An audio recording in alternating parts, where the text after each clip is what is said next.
So hi and welcome everybody to the launch of this, wait, can you help me? Yes, of this book, The Object of Comedy, which has been edited by Gregor, Moder, and myself, and to which Rachel and Mladen also contributed.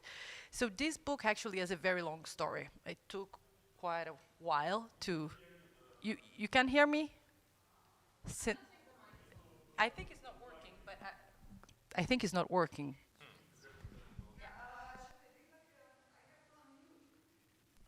Is it okay? Because I think, and now, yeah. Oh my God. Wow. But that's awful, no? Maybe like this. Shall I keep it like this? Because if I go like this, is yeah. See what I mean? I think you should just. Or I can. I mean. Okay. So I'll start again, at least for yeah. So just welcome again to the launch of The Object of Comedy, this beautiful book that Gregor and I co-edited, and to which Mladen and Rachel also contributed together with many other authors. This book, I was saying, has a very long story in the sense that it took a while for this book to come out, and when it finally came out in February 2020, well, then the world was kind of dying for the pandemic, so we didn't have any chance to celebrate the birth of the book once again while the world was dying. But this book is a very long story also because it is a book that was conceived after a conference entitled The Object of Comedy that we organized, Gregor and I, together with another fellow researcher of the Jan van Eyck Academy, where both Gregor and I were fellow researcher, and where Mladen was a senior researcher, was an advising researcher, yes.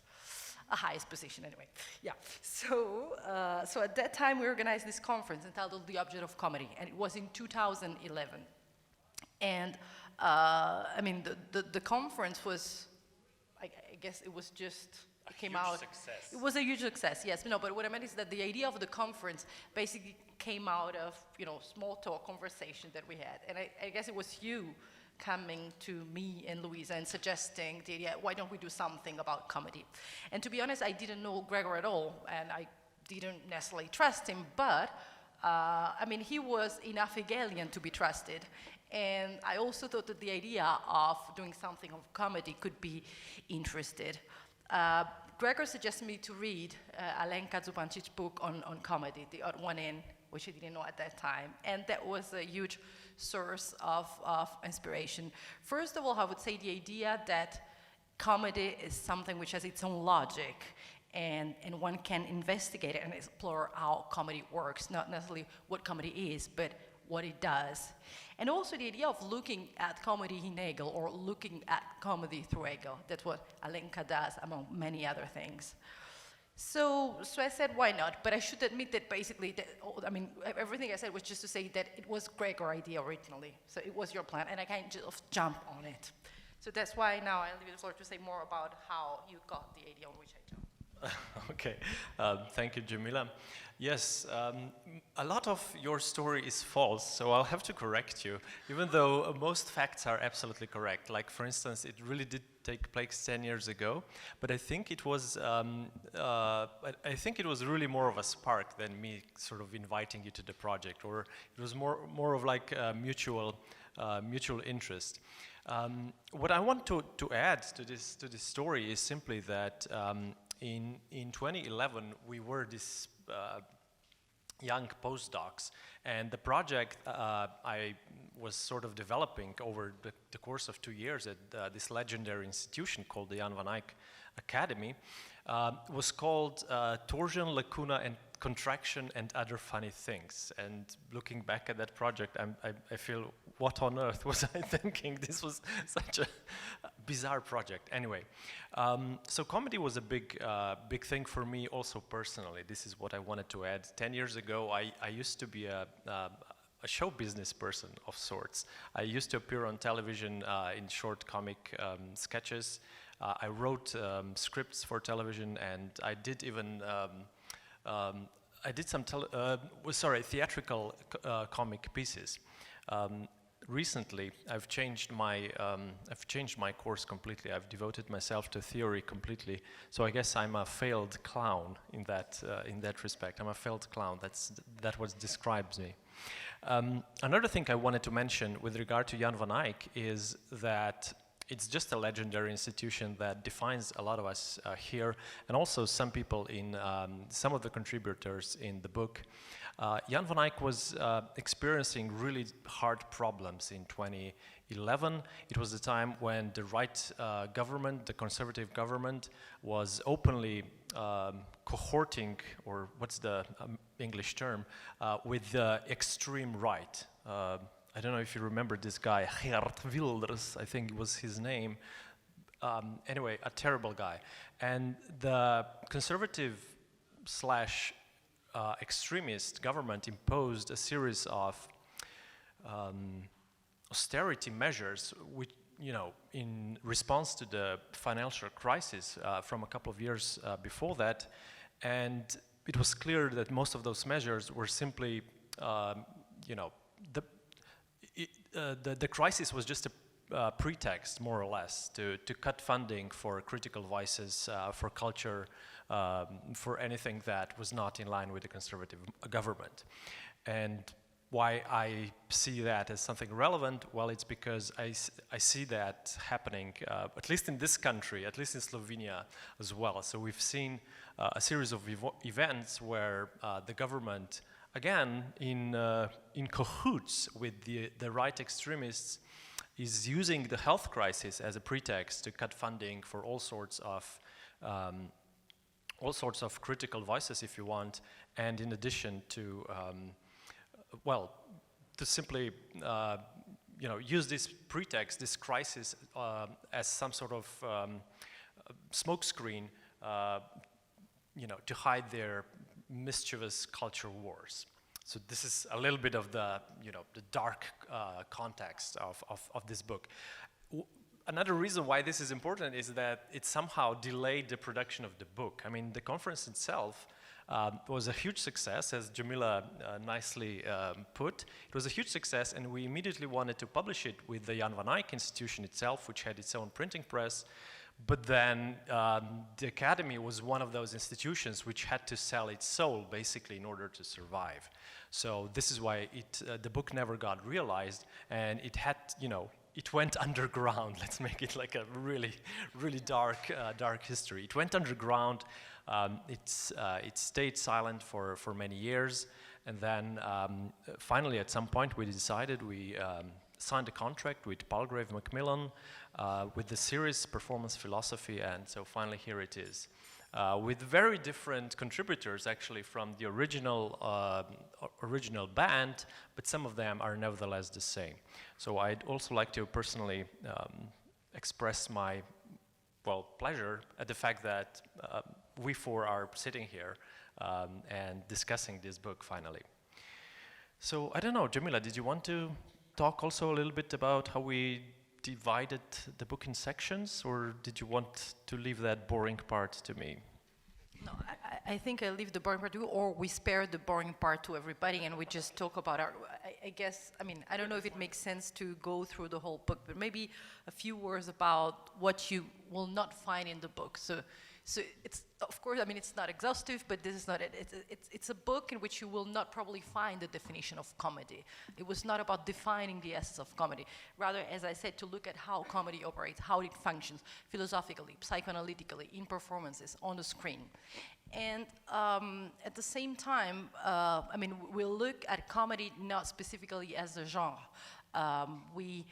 For sure, I mean, there's an effort to try to grasp what comedy does compared to humor, compared to irony, compared to sarcasm, compared to satire. So we tried, I mean, at least not in every single contribution, but in the idea of the book, when we call, you know, the contributors to contribute, we kind of mention like to make an effort to really think of comedy and the specificity of comedy compared to other genres. But we didn't treat comedy simply as a genre, or maybe we didn't treat comedy as a genre at all, in the sense, and we'll look at its logic and at its dialectic. I mean, again, I don't know if you want to say something about the bare structure of the book in the sense that we divided the book in 4 sections. So it's about philosophy, it's about psychoanalysis, it's about performances, and it's about screening. But I guess that it would be much more interesting to leave the floor, at least to 2 of the contributors. Alenka is also here, so maybe there will be the chance to enlarge the discussion and look at what concretely we did with comedy, each of us, right? Do you agree? No? No, I mean, you prepared something. Yes, well, that's the kind of clown I am. I prepared so much. Okay, if we don't go into that, then let me just read from, just to give a little bit of an example of what we think the object of comedy is. I think we should address at least that. And I think the editors write it beautifully here on page 5 of the book itself. Apparently they decide to cite from Hegel, from Phenomenology of Spirit, which, by the way, is it's Hegel's birthday today, on the August 27. So it kind of makes sense that we start even this discussion by quoting Hegel. So I'll read now from the introduction, which editors, I think, brilliantly wrote. In Phenomenology of Spirit, Hegel takes on the task of explaining the historical necessity of the French Revolution and the Reign of Terror, and writes, so I quote Hegel now, "The sole work and deed of universal freedom is therefore death, a death, too, which has no inner significance or feeling, for what is negated is the empty point of the absolutely free self. It is thus the coldest and meanest of all deaths, with no more significance than cutting off a head of cabbage or swallowing a mouthful of water." End of quote. So even though Hegel is evoking cabbage heads, he is clearly discussing the guillotine and its terrible efficiency in delivering instantaneous death.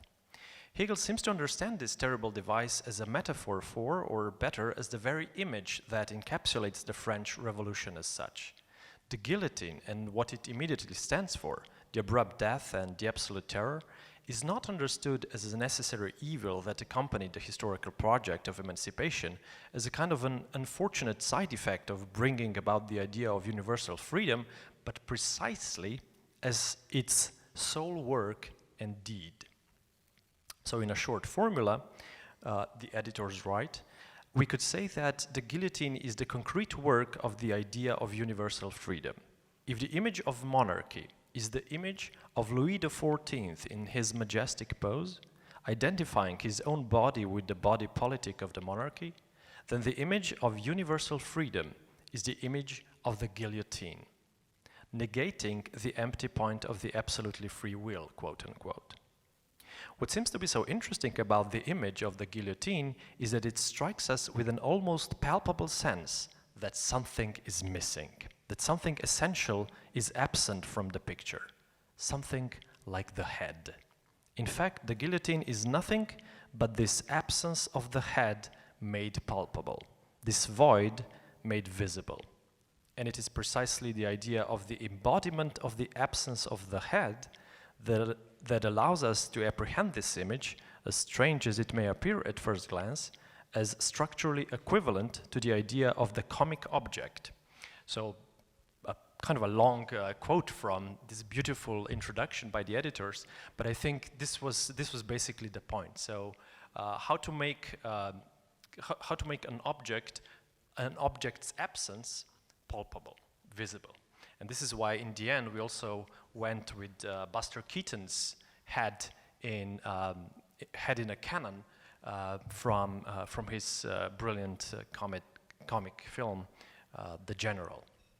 So this just to introduce, to the very concept of the object of comedy, at least as we envisage it. And yeah, I think maybe now it's really the time to pass the word to Rachel and Mladen. Rachel, do you want to go first? Sure. Do you want to check the mic? Sure, this works, yeah. Actually, maybe I'll hold it.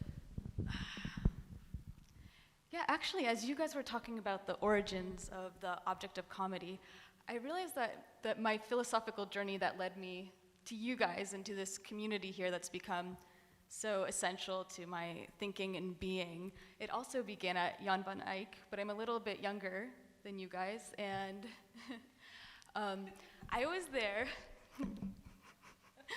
presenting one of my very first graduate school papers on Hegel and Marx and comedy, and someone was in the audience and he came up to me, and it was Leo Kreft, and he also said, "Have you read the work of Alenka Zupančič?" And at the time I hadn't heard of her, and I read that, and at the same time, while I was there, I discovered a series of audio files, and it was from this conference, The Object of Comedy, and I had never heard of anybody here, and I just thought, wow, I found my people. And so it's actually, I didn't remember this actually until I was sitting here right now, and so it's actually very special for me to be in this volume. It's like a full circle of the last 10 years, and so what a special thing.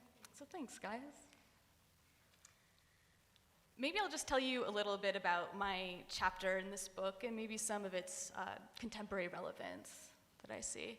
My chapter is called The Aborted Object of Comedy and the Birth of the Subject, and it centers around Aristophanes' play The Clouds, and especially this image of Socrates as the midwife. But Aristophanes presents Socrates as a clumsy midwife who accidentally performs abortions as he's trying to deliver a new concept, a philosophical concept. And often this play is seen as mocking the philosopher, especially the kind of skeptical method of the Socratic method that it induces a philosophical conversation only to disprove or destroy the other person's position. So the accusation is that philosophy produces nothing positive, that it's just a negative process. But in this chapter, I argue that actually, instead of mocking Socrates, that The Clouds is actually like a tribute to Socrates, and that Aristophanes himself is presenting comedy as something that destroys its own object. So he actually very much admires Socrates as this midwife abortionist. And it's interesting because The Clouds now is the most famous comedy of Aristophanes, like we read it in high school and college, but at the time, his audience really hated it. And it was surprising because his previous four plays before that were great, smashing successes. And I argue in this book that it actually was an intentional flop, that he sabotages his own play. And there seems to be some evidence about this because the play doesn't contain any of the traditional conventions that you would expect to find in a comedy. So his audience really didn't know what to make of it, and they didn't think it was very funny. In the middle of the play, which is called, there's this part in comedy that's called the parabasis, where the head course member steps forward before the audience and directs his speech to the audience directly and explains the moral of the comedy. And in this specific parabasis, the head cloud steps before the audience and speaks kind of in an aggressive manner towards the audience. And this is to paraphrase in my own words, but he says, "You idiots don't understand my comedies. And it's as if I'm a midwife, and the second I give birth, you snatch the child up and raise it in your own image to become idiots like you." He says, "This time, I'm not gonna give it to you." And then he dedicates the play to Artemis. Artemis is the midwife, but she's also the huntress. So she gives birth, but she destroys. Then at the end of the play, the main character sets fire to the comic stage. So he burns down his own stage. And it's interesting, this moment, because Plato also represents Socrates as this, as a midwife in some plays like the Symposium, but in other texts like the Theaetetus, he presents Socrates as the midwife who also performs abortions. So in the Theaetetus, it's a book of epistemology, but we don't ever get really a theory of knowledge at all. Instead, Socrates explicitly and satirically, and it's a very funny text actually, kills 4 of Theaetetus's newly borns as soon as they, he induces Theaetetus into labor just to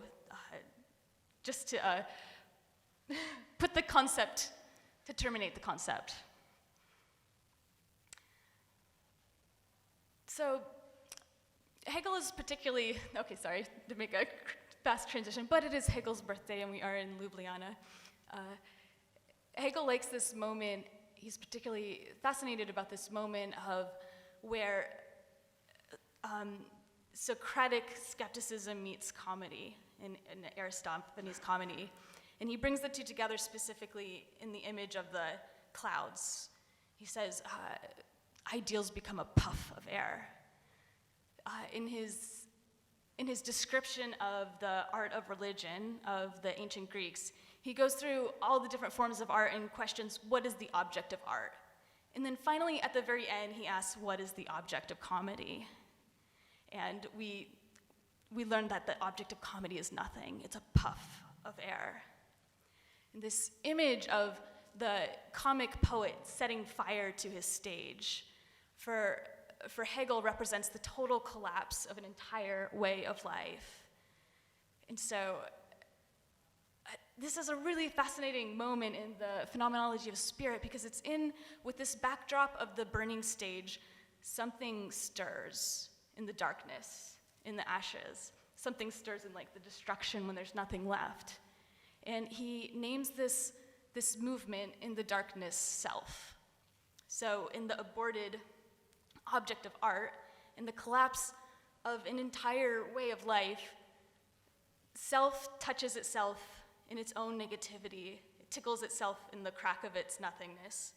And it feels this full confidence and joy of itself, even against this backdrop of a burning world.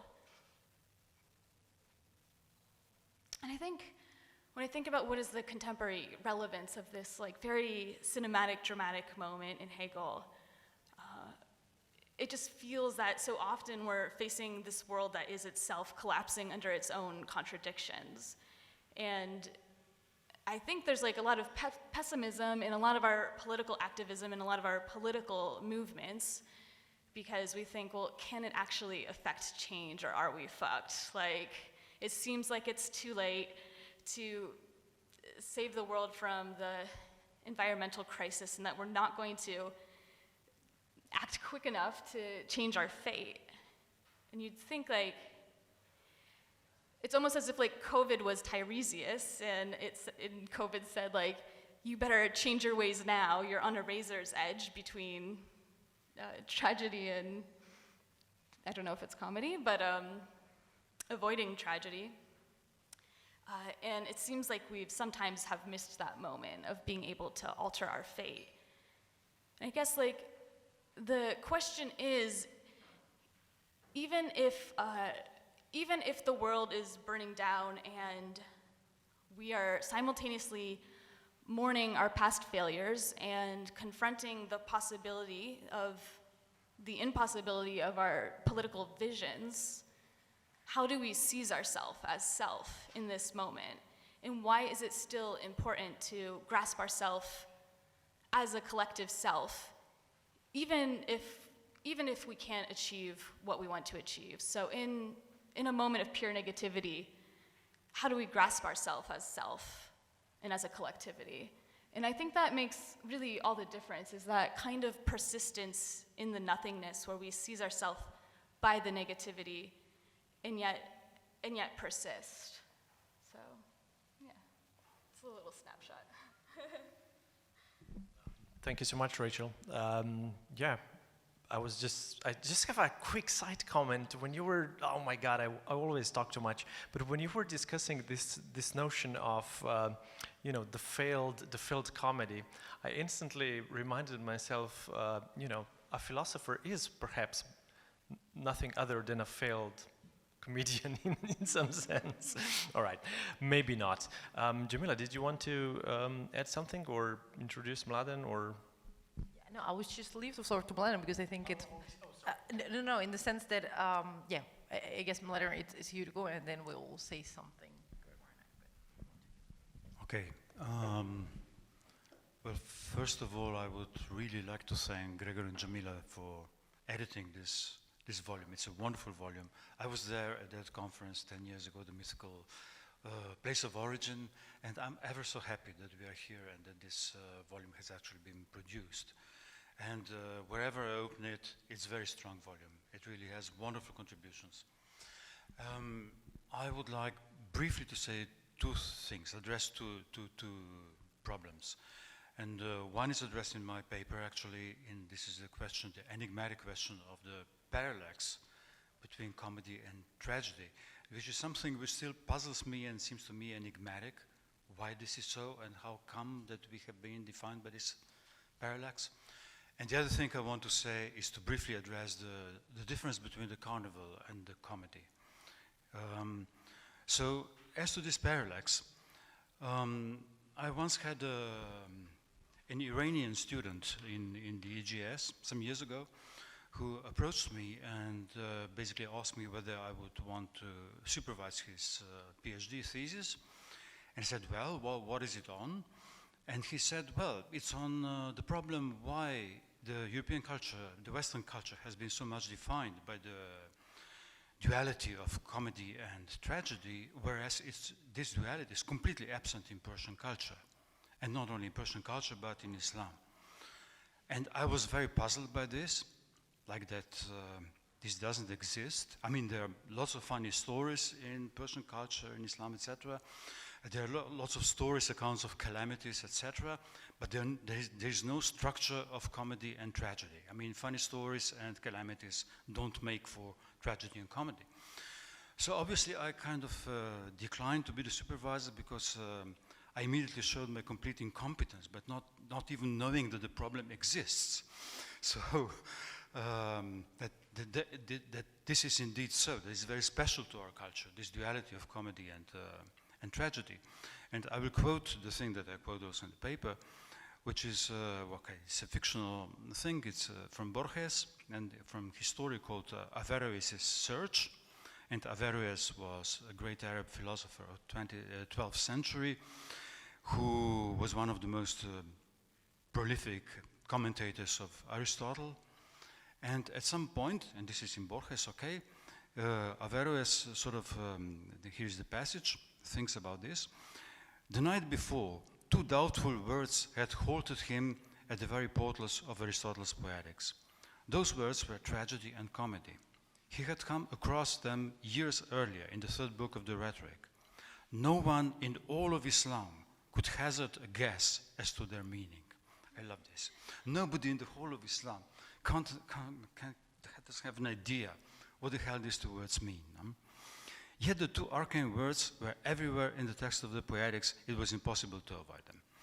So this is somehow the initial enigma I start with, this sort of parallax view which is so special to our culture that we have this binary code, that we actually think in this duality. And this duality goes back to the very origin of theater, to the origin of Greek theater, because the emblem, the emblematic symbol of theater are two twin masks, one laughing and one crying.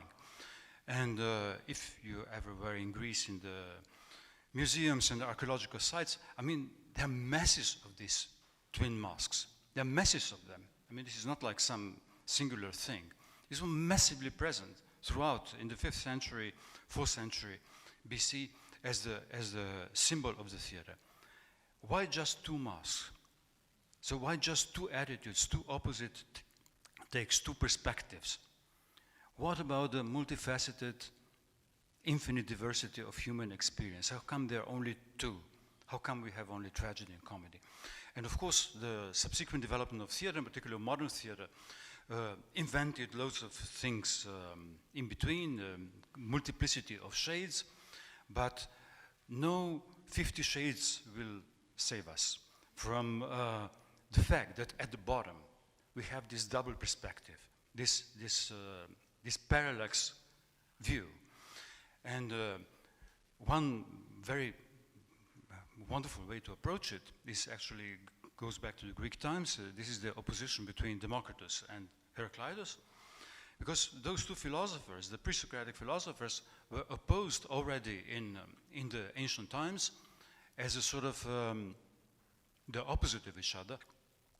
Democritus being the laughing philosopher, and Heraclitus being the weeping philosopher, the skoteinos, the gloomy one.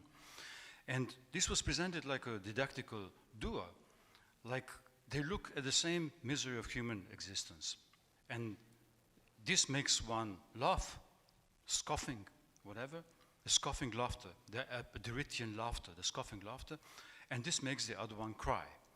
So, but can there be an image which would encompass, what would be the reality? They look at an image that would encompass both views, and can we get to some totality which would have these two perspectives already inscribed as part of it? And I don't think so. I think we need precisely this duality, these two, the shift of the perspective, in order to get to this reality at all. And there is a long history of this cultural history of this, telling the story about Democritus and Heraclitus as being the laugher and the weeper. And this history, okay, I quote some of it in the paper, but one thing I omitted in the paper and will bring up now is actually Beckett. So this stretches up to the present time, and Beckett, as you know, was a great admirer of Democritus. And I will give you the shortest quote of Beckett, which is from the end of The Unnameable. You know, The Unnameable is this modernist novel with the rambling voice which goes in all kinds of directions. And at some point, at the end of The Unnameable, this voice sort of starts laughing or enters into some sort of uncontrollable laughter. And then, this is the quote, this voice says, "That's the Abderite. No, that's the other." So, this is the whole quote. That's the Abderite. The Abderite is Democritus. Democritus from Abdera. No, that's the other. The other is obviously Heraclitus. So, at the end of this modernist novel, you come to this split. What is Beckett? Is he the ultimate comedy? Is he the ultimate Democritian laugher at the misery of the world? Or is he the ultimate tragedian? So I think the whole of Beckett is somehow encompassed in this somewhat mysterious but very short quote. That's the Abderite. No, that's the other. What are we stuck with? What are we reading? What is this? And now I will read this quote, which I love. And this is, I think, the best account of this duality between comedy and tragedy, between Democritus and Heraclitus, comes from Montaigne, end of 16th century. And I will read this quote, which I think is really, truly wonderful. It's the best quote I somehow know about this. And also the best introduction to the duality of tragedy and comedy. So the quote goes like this. Democritus and Heraclitus were two philosophers, of whom the first, finding the condition of men vain and ridiculous, never went out in public but with a mocking and laughing face. Whereas Heraclitus, having pity and compassion on the same condition of ours, wore a face perpetually sad and eyes filled with tears. Now Montaigne says, I prefer the first humor, not because it is pleasanter to laugh than to weep, but because it's more disdainful and condemns us more than the other. And it seems to me that we can never be despised as much as we deserve. Pity and commiseration are mingled with some esteem for the thing we pity. The things we laugh at, we consider worthless. I do not think there is as much unhappiness in us as vanity, nor as much malice as stupidity. We are not so full of evil as of inanity, and we are not as wretched as we are worthless. So I think this is perfect. And you can see the series of oppositions that Montaigne sets up is precisely the opposition between tragedy and comedy. So on the one hand, you have the tragedy of malice, evil, and wretchedness. And this is opposed by the comedic view, which is the view of vanity, stupidity, inanity, and worthlessness. So what is the actually the other view condemns us much more. It seems that it's like better, it's less problematic to be vain and stupid than to be evil. But this is precisely the point of the comedy. I mean, the thing is much, the thing is more horrible than the tragedy thinks it is. It's just the inanity and the stupidity and the worthlessness and vanity. This is the problem.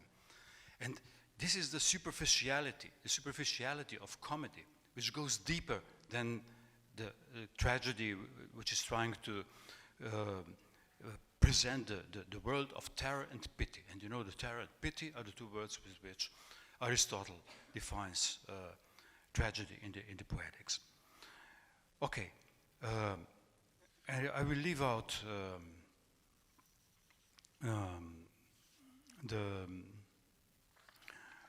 I will leave out the problem.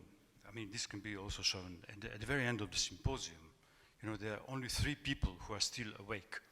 And this is Agathon, Aristophanes, and Socrates. So not 2 philosophers, but 2 playwrights, one comic poet and 1 tragic poet, plus the philosopher. No? And the question arises, this is what it all boils down to. After all these discourses of love and the whole long symposium, etc., there is one question which is left open, which is whether the same man can write comedy and tragedy. So this is the question that they discuss.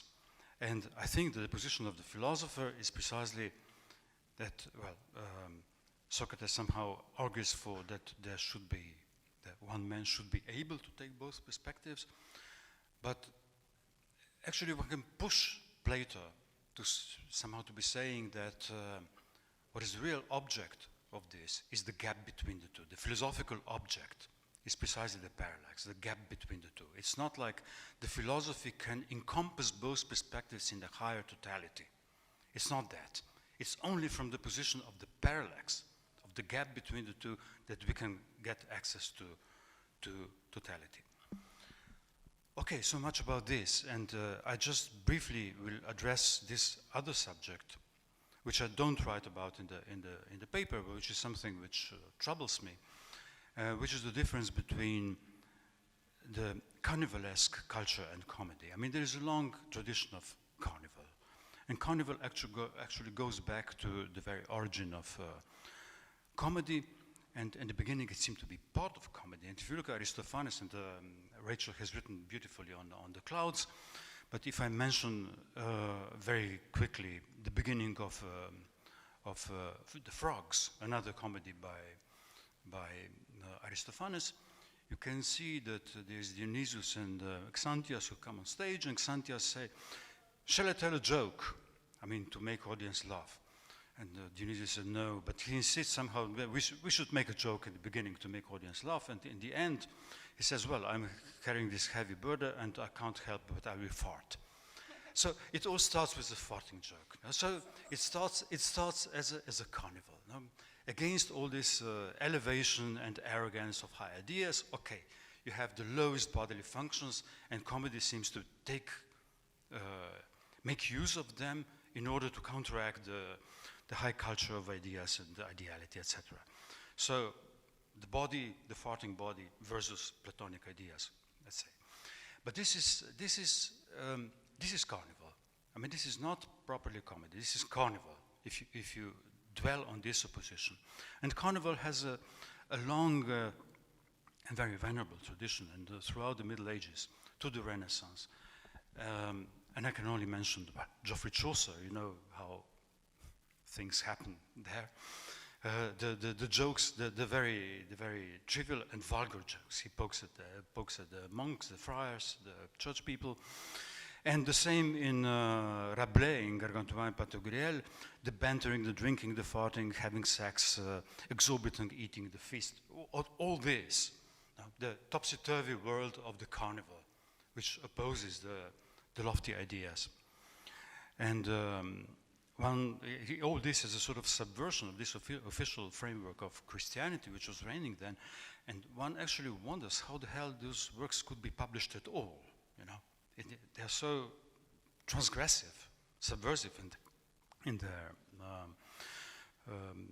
general tone. And you know that the biggest theoretician of this was Mikhail Bakhtin. And then what happened? Well, with capitalism, there is a sort of a massive decline of the carnival culture. I mean, like capitalism is no laughing matter. Instead of the cyclic time of the carnival, we suddenly have the the linear time of progress and acceleration. We have to make progress, we have to be productive. There is acceleration, no time for carnival. And comedy has a different structure than carnival. Carnival is always cyclic, repetitive, and this cyclic repetition in the carnival is actually what displays also its weakness. It can only repeat itself in a circle. And carnival is like letting off steam. Now you let off steam, there's a temporary relief, a valve that releases the pressure and allows things to remain the same. So the excess of the carnival is always inscribed in the circle, the things remaining basically the same. So in comedy you have a different logic, and only to mention that the biggest time of the comedy was the rise of the Enlightenment. So the time leading up to the French Revolution, from Molière to Beaumarchais. This was the big time of the comedy. And now I come to my point. Capitalism seems like the anti-carnival. But there is a massive development, a massive recent development in capitalism towards the carnivalization of capitalism itself and its structure of power. First, we can see this in the sense of like the Bourse society of the spectacle, but more recently, more massively, you have suddenly, these carnival figures, the clowns, the buffoons, who actually seize the power, who hold the power, who are the figures of power, and who massively use themselves, the resources of carnival, the excess, as the very levers of power. Okay, Berlusconi was paving the way, but now, okay, I won't mention the names. And Terry Gilliam, Terry Gilliam of Monty Python fame, he famously said on Trump, "Not even the Pythons in their 1960s pomp could match the surreal madcap nature of the presidency. The reality is funnier than anything that one can do." So this is the Monty Python take on Trump. Trump is the better Monty Python person than they could ever think of. So this is this carnivalesque turn of capitalism. The transgression, which was the domain of the carnival, is not now the domain of leftist artists, but it's become the mainstream. It's the equivalent. It's like the equivalent of farting in public.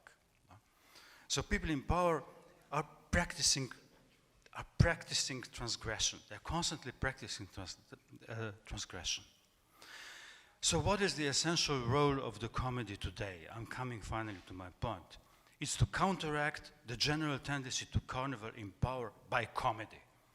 So the opposition between carnival and there is opposition between carnival and comedy, and it was historically always pertinent, but it's now more pertinent, more pointed than ever, to oppose the carnival of power by the structure of comedy, by the logic of comedy. Carnival could always get recuperated, despite its seemingly radical excesses. And now the excesses, the carnivalesque excesses, work for the power. So this would be the contemporary task of comedy. And I will finish, nevertheless, with Lacan. Lacan, who was surprisingly an enthusiastic reader of Rabelais, and at one incredible point, he says, I quote, "We have to be instructed by the lessons of gay science, le gai savoir," I quote, "from Rabelais to Hegel." From Rabelais to Hegel. So I find this completely incredible. So this is actually the note on which he ended the famous Rome discourse in 1953. And for the present purposes, well, from Rabelais' carnival to Hegel's placement of comedy as the highest point of the dramatic art. We should counter the carnival by the Hegel's take on comedy. And also the dramaturgy of today's afternoon is like from Rabelais, from comedy to Hegel. Okay. Thank you, Mladen, and thank you also for addressing, this specific political dimension of comedy that we didn't mention, but we also briefly addressed in our interaction, and it was also at stake in the first discussion that we had when we start to think about the object of comedy. And I mean, to quote also Alenka, I mean, I probably misquote you, but you can correct me if I'm wrong. I mean, quoting Alenka, quoting Lacan about what is the difference between real comedy and conservative or, reactionary comedy, mentioning Lacan's statement from a madman who believes to be a king is no madder than a king that believes to be a king. And you say precisely that real comedy consists in the king who believes to be a king, while conservative comedy can be resumed in the idea of a madman who believes to be a king. Then I was wondering, for example, what about a madman who believes to be a madman? Or what about a king who believes to be a madman? What kind of comedy this would be? But yeah. So yeah, that's, I mean, to mention at least the thick political dimension of comedy. And I think that one aspect that we also wanted to explore, at least ideally in our preliminary discussion about the topic, was also how is it that comedy is such a powerful ideological device, why comedy is so relevant for ideology. That said, shall I just leave the floor to myself? Yeah, well, I'll do that. So I'll just give the word to Jamila, who is joining us from University of Utrecht. Jamila, what did you want to talk about? Yeah, I'll say a few words about my paper for this book, but also, again, going back to the story that we were telling earlier. So when Gregor came up with this idea of comedy, I was really not that much into comedy. I was into Hegel, and I was into irony, into Hegel's critique of romantic irony. But for those who know Hegel, you know that romantic irony, it's not comic at all. I mean, there's nothing comical about romantic irony. So comedy was somehow something new.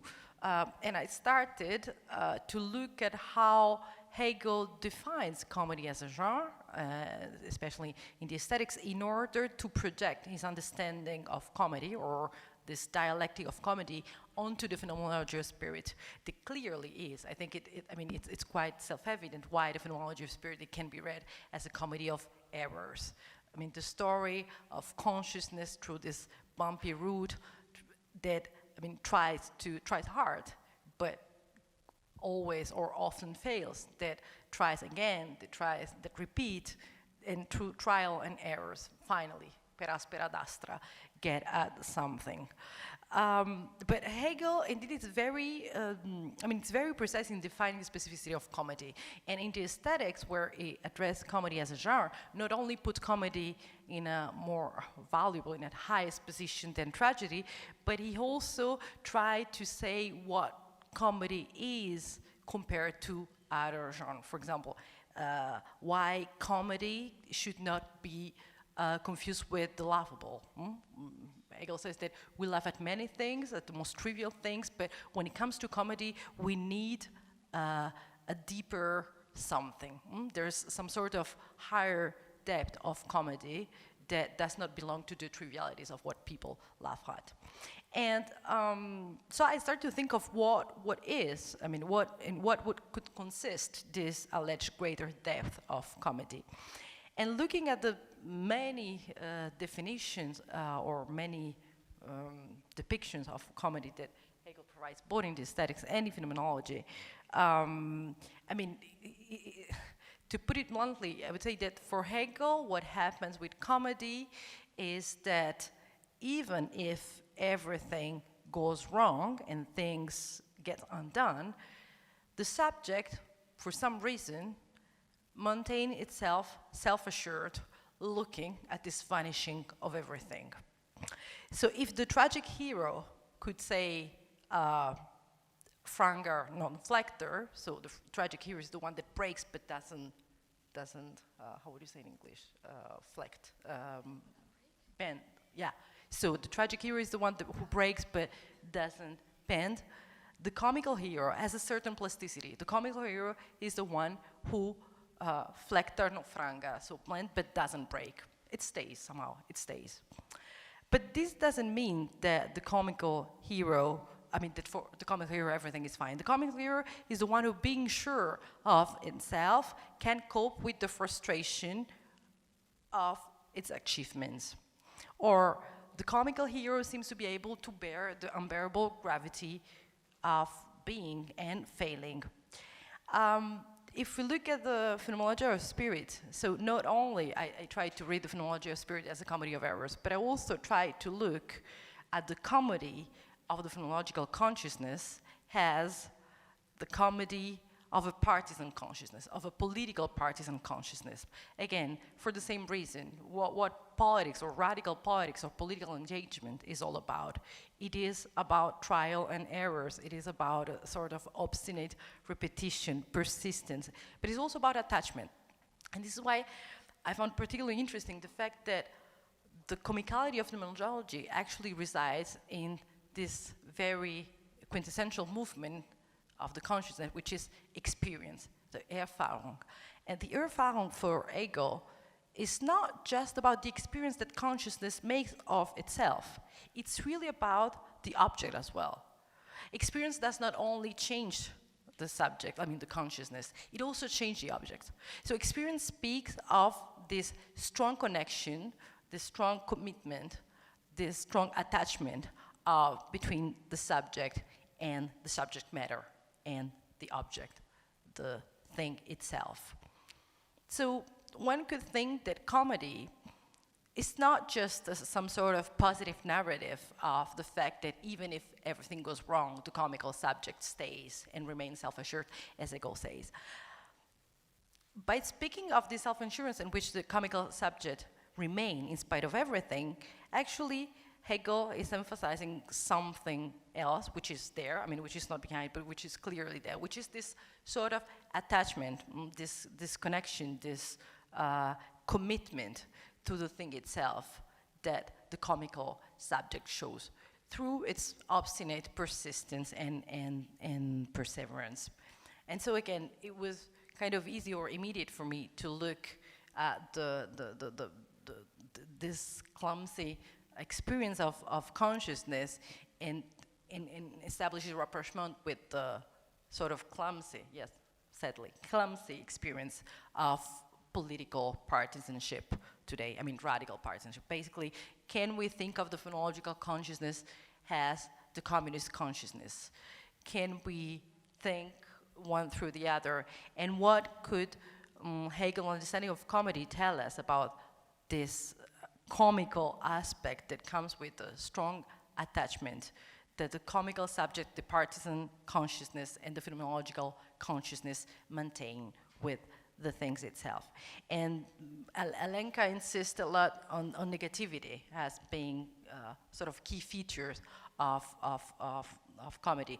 Comedy puts the universal at work, you say, but you emphasize to what extent negativity is also crucial to this process.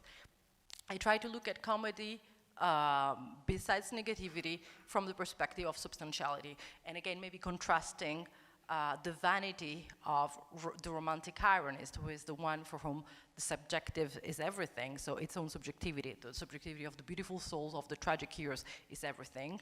So this surplus or this excess of subjectivity, I try to contrast that irony with this surplus of objectivity, of this commitment to objectivity that is at stake in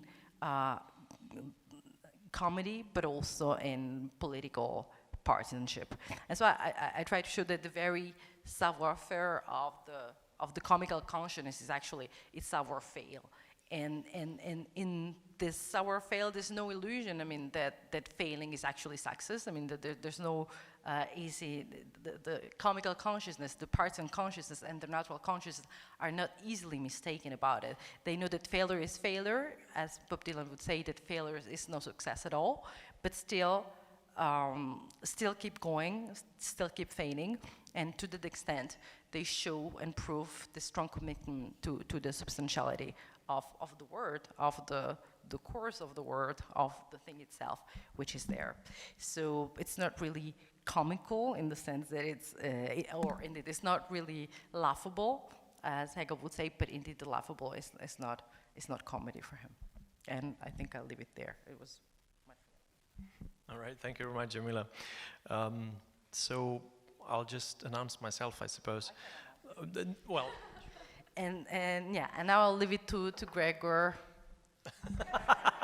Okay, I'm joining us in Ljubljana, here from Ljubljana. All right, thank you. So, just to give you a little bit of a hint, this is going to be the last presentation, and then we'll open up for discussion. So, it's just 5 more minutes, and then we're done. So, my paper in this book is called Comedy as Performance, and the reason why is because the series this book has been published in is called Performance Philosophy. So I felt the obligation of talking about performance. So and what I basically wanted to do is simply to say, in what sense is comedy well related to performance? So kind of very banal reason why I entered this field. And just listening right now to what Mladen was explaining about the relationship, or as he calls it, parallax view between tragedy and comedy, my sort of starting point here was something close but a little bit different. Namely that in the Greek theater, in their tradition of performing tragedies and satire pieces or comedies, there seems to be a kind of sequence, maybe a temporal delay. So first is tragedy and then comedy. So somehow comedy parasites on the genre of tragedy in a certain sense. Just for instance, in the same sense perhaps even as Gorgias, the sophist, is only possible after Parmenides, the philosopher. So only after someone says, there is nothing but one being, someone like a sophist Gorgias can come up and says, no, it doesn't. The being doesn't exist, or something like that. Even that doesn't exist. So this is my starting point, that comedy is somehow sequentially different from tragedy. And that in that sense, in some sense, it is a genre of repetition. This is sort of my initial statement. Genre of the repetition, not only in the sense that I think has been mentioned many times, but practically anyone that has ever written on comedy, namely that comedy really likes repetitions or doubles or several identities, several images of the same. Comedy really loves that. So comedy, in a very tangible sense, is a genre of repetition. But I'm trying to make, even this stronger claim that in its essence, it is a kind of repetition. In the very meaning that it comes second. It comes as a kind of a weird brother or a weird sister to tragedy. That its appearance is a second appearance. So its primordial, its true being, in a way, is in itself too late, in some sense. By definition, comedy is that which comes later. And then I was thinking that performance, especially if you think about performing arts, so not classical theater where you have the original text and then the representation a director puts on stage, but performance art in the sense that the actual realization of the idea is the very original. So there's no, in a way, performance art breaks with this distinction between the original and the representation, or copy, or if you want to call it that way, and says that in the very appearance we see the original. In the very presentation we see the original, or the original is only possible in its own execution. And so this is sort of my basic thesis, that this logic of performance art, where this secondary thing, this realization of the idea in its actual performance on stage, in its representational form, in its appearance, this is actually the only place where the original shines through. This is something true, in a sense, for performing arts and for comedy. So this then allowed me to at least phrase the question, or pose the question, whether it is possible to claim that in some radical sense, comedy is performance. So that's why the title, comedy as performance. To what extent we can talk about comedy as performing arts or performance or theatricality, I do not know which term would be better, but in some sort of essentially belonging to the genre of comedy. So, in short, in one sentence, the claim would be that the fundamental comic operation is one of performance. That in the sense that performance itself is the measure of its own truth or falseness. So, in comedy, we don't have the separation between truth and appearances, because in some sense, truth can reside, or truth can only be truth, in as much as it appears in appearances. This is actually a quote from Hegel. Maybe not everybody recognizes this, but this is actually a quote from Hegel's Science, no, not from Science of Logic, but from his introduction to the lectures on the philosophy of art. So I'll really try to be quick and end it here. And that's it, I think. That's it for our presentations.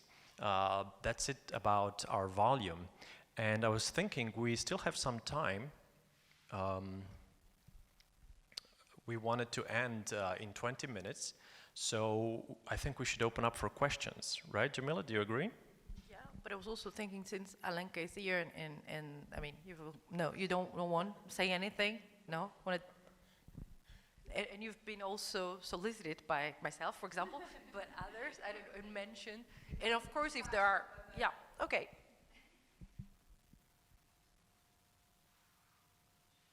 You want to start the discussions?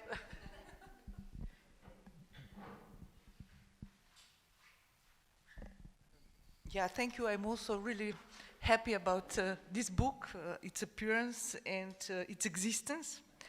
And I have to say, I mean, I remember I was invited to this conference. This is the paper that I presented there. And it is this kind of funny situation that one finds oneself in after publishing a book on something. People then start inviting you to say more on it, but actually everything I had to say about it was in the book, so more or less, I mean, especially like soon upon it has been published. So, but nevertheless, I tried to approach this here from a slightly different angle, but it's, I don't know, for me this was also, this conference was a huge and very, very pleasant event, so I really enjoyed being there, and with all I was to One Eye once before in a very different context, but I got to know the gang and what was the spirit of it at that point, so this was perfect.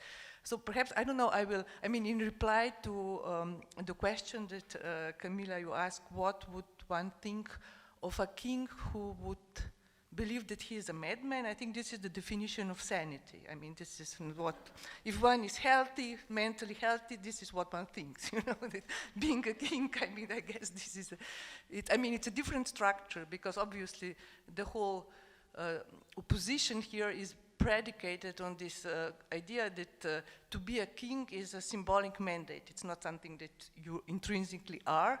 And so to actually believe that you are intrinsically king is the definition of a madman, and that this is what is comical about it. So, but then the same dialectics, I don't think it comes when a madman believes that she is a madman or he is a madman. Then I guess this is also, it proves that perhaps he or she is not so mad after all. So, okay, it's a, but perhaps just something occurred to me when this discussion went on, that Mladen started, and also partially Gregor, and the question of carnival and its relationship to comedy, and this kind of directly doing the obscene thing, or farting, whatever. I think I even discussed this perhaps at some point in this paper.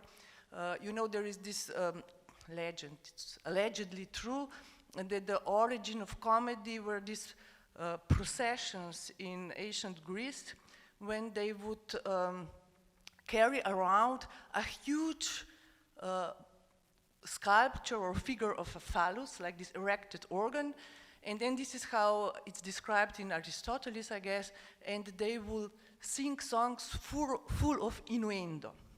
And this image really, I mean, if I try to imagine this, it was for me a very paradoxical image when, what do you need innuendo for if you are carrying the thing itself, you know, to which you allude, so to say. You hint at the dirty, phallic, whatever, farting thing, but you actually are carrying it around while you're doing this. So there is no, I mean, this double play where even if you show the thing itself, there is a moment, a distance for a space that opens up, which is still the space of play where the comedy actually takes place. It's not in showing the thing itself or just being there and farting, but precisely whatever the space that opens up between the thing. It's not also not simply about alluding to thing instead of showing it directly, but somehow doing both, alluding to it and showing it directly at the same time. So, but still there is the whole scene that opens up in between the two, which is kind of interesting. And I think it's yeah. But anyway, really thank you a lot, Gregor and Jamila. And I was really, I mean, when the way that Rachel described her journey to Ljubljana, I mean, when we first met, when you came here via comedy, it was also a very, how to put it in Badiou's term, an encounter, a very, very pleasant encounter. So, yeah, this would be my. Alenka, thank you very much. Alenka is, of course, also one of the contributors in this book. She always knows to pose the right questions, right? After having published a book called What is Sex, she publishes a chapter called Where Does Dirt Come From? I think these are really important questions that Alenka keeps asking us. Does anyone have a response to Alenka's question or comment? Or I have something to comment on Rachel. Yeah, go ahead. I think that one is just for you, Rachel. Okay. Just actually a question. Is it true that historically comedy comes first, like with the phallus parades? And then I was like, so maybe I'd pose the question to you, but just thinking about the origin of the phallus parades as coming before tragedy. But then, as philosophers, we always like switch it and like to tell the history backwards, that comedy comes second, then as comedy. And it's like, why do we want to give comedy the last say? And we insist on rewriting that history that way. I was thinking about that as well, preparing for this brief intervention I just had, and I think it's similar as with.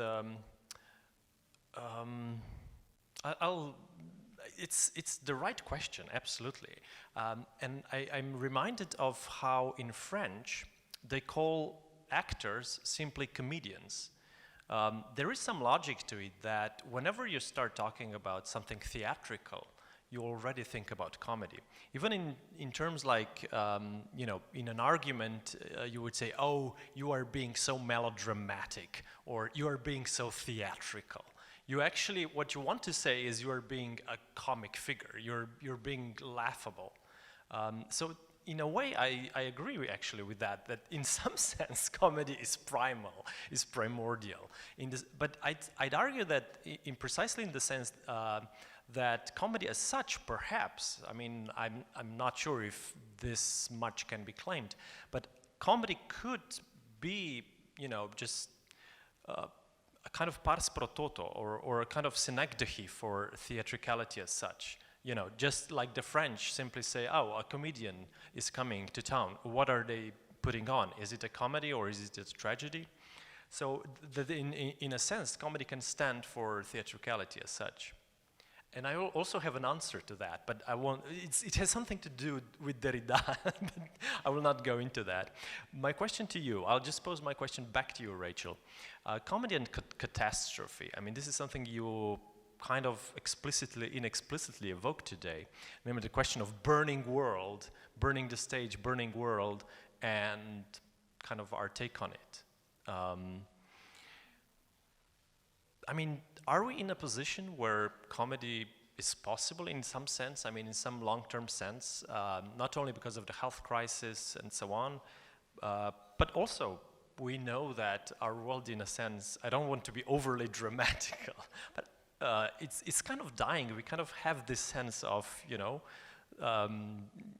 resources, not only resources being depleted, but also, like, because of the climate changes, gradual catastrophe is already on its march. The sea levels are rising. The sea warmth, I just learned, of the Adriatic Sea is 1.5 Celsius higher than 40 years ago, which is an incredible increase in temperature. I'm just saying it's bad. It looks very bad. So it seems like the world is coming to an end. Just saying. I'm just saying. So how do we place comedy in that framework? Yeah.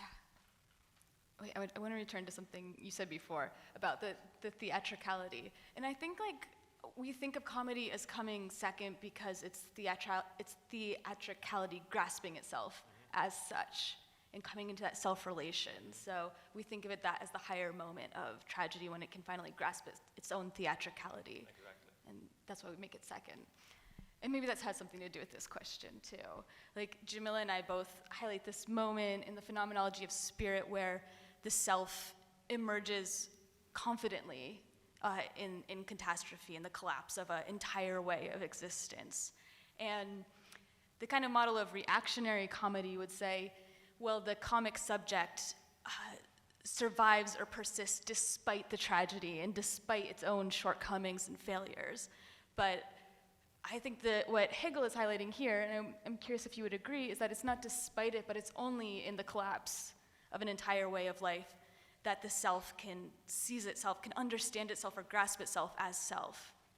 Because in tragedy, you have the tragic hero who's really insisting on the rightness of this social role or this identity or that identity. That the tragic hero wants to be seen as sister, as citizen, and they're trying to get visibility and voice, maybe. But it's only in recognizing these social roles as inherently contradictory and saying they are nothing, and that we feel ourselves as self. So there's a kind of abortion or death that happens in letting go of an old image of the world that is already contradictory, that could never have had success, and kind of really grasping that failure. So I do think we are at that moment of looking how, admitting, like, we need to admit how we failed the world, actually, how we failed Earth, and it's also interesting, this moment in Hegel, that he thinks, like, ancient comedy falls short because it doesn't have a place for grief. That actually, like, once the comic community can properly grieve its failure, then it becomes the ethical community for him.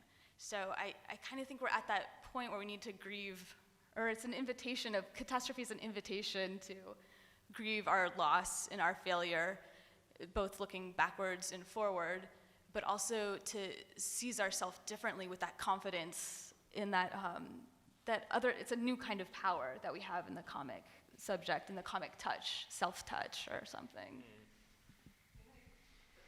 Yeah.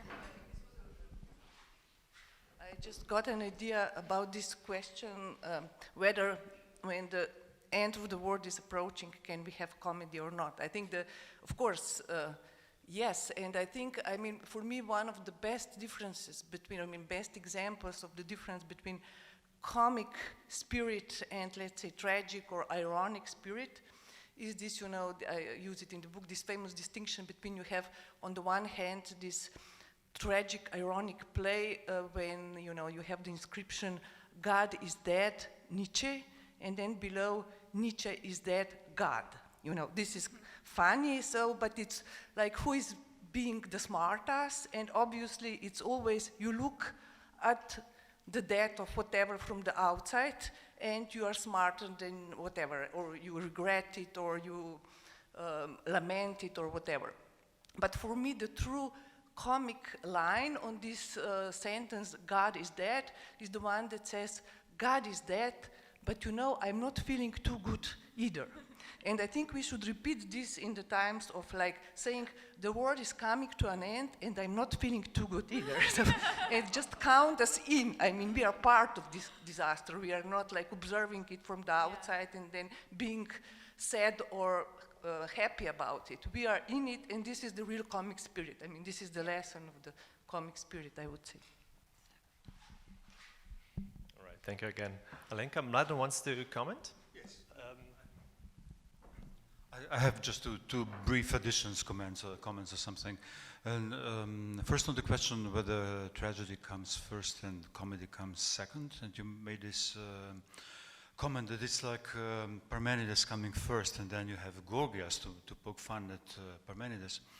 And there, you know, Barbara Cassin, who has written a lot on the question of sophistry, she actually has a very good line on this, that Gorgias is not saying Parmenides is a serious philosopher, and look, I'm a sophist, which wants to turn around.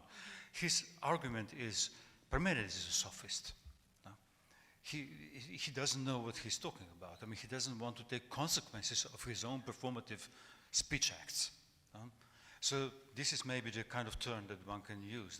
The moment you have performativity, you know, yeah, it's always already somehow comicality is always already inscribed in it. Maybe you need a second step to see that the comicality was there from the outset. And then the second thing I want to say is, okay, I started with this carnival thing, and the question of repression. And this is the interesting thing, that the carnival always says that there is repression, there's terrible social repression, repression over the body, over sexuality, etc., etc. So let's lift the repression. Let's show the, okay, as in this alleged origin of comedy, let's show the phallus. No? This is a sort of carnivalesque moment. No? Let's, whatever, show the lowest bodily functions. Let's lift the repression, let's show what is being repressed.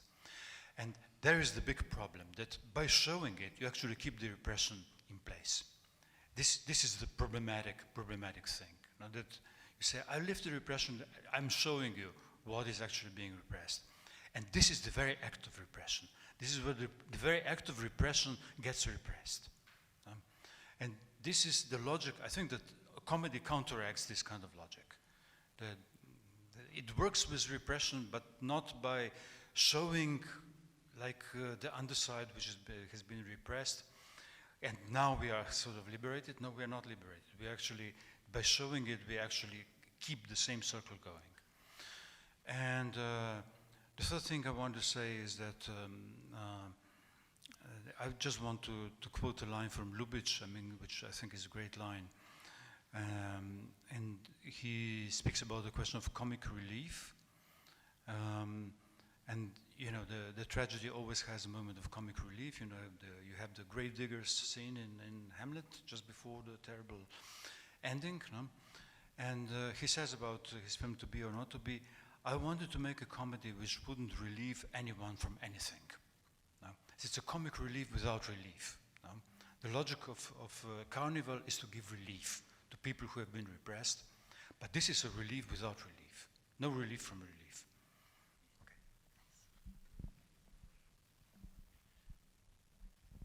I suggest, I'm sorry to say, but I've been looking at the clock and we should end it, but I think Jamila, you should be the last one to speak. So do you want to say something? If there are no other questions, just to respond to what you said earlier, Rachel, and yes, I mean, it's partially also a response to the question of whether comedy can happen in the midst of a catastrophe, which is actually what Hegel describes in that passage of the phenomenology. And of course, I mean, indeed, I think he formulates as if the comical subject is the one who remains self-assured in spite of the catastrophe, but the meaning is actually that it's precisely only in the catastrophe that you know, the comical subject can be actually comical. Although, I mean, what happened in that passage is also that, strangely enough, the unhappy consciousness, which is not comical, resurfaces again after many, many, many pages, and it's actually mourning the death of God. God is dead. So there's this structure of doppelganger, of this comical conscience, which is indeed cannot, or is inhabited or haunted by the presence of the unhappy consciousness, which is mourning the death of God. But the comical consciousness has killed the God, that unhappy consciousness this morning. So somehow there is this, entanglement. If there are no other questions, I guess that it's time to thank you for your attention, to thank Mladen, Rachel, and Gregor, and everybody, and leave it, and Jamila, and leave it here also because some of us will have very soon another session that will happen, where it will happen? Here? Yeah. The second session will happen right here. So those for us, those of you who are monitoring this right here from Moderna Galleria in Ljubljana, and those for us who are watching us from the YouTube channel, you can just stick around, stay here. We'll do a short break and continue at 7 o'clock. And for those of you who are joining us over Facebook, but still want to hang out with us, you are cordially invited to a Hegel-dedicated event. So just Hegel with Hegel. This has nothing to do with Hegel, but this next event will really just be Hegel with Hegel. And that will start at 7 o'clock. So until then, there's a short break. So thank you. I'll say that again. Thank you, Jamila, especially, Rachel, Mladen, and Alenka, who has appeared as the as the fifth contributor to this round table, or not really square table.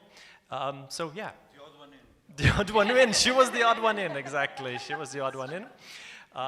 Thank you, and yeah, see you around.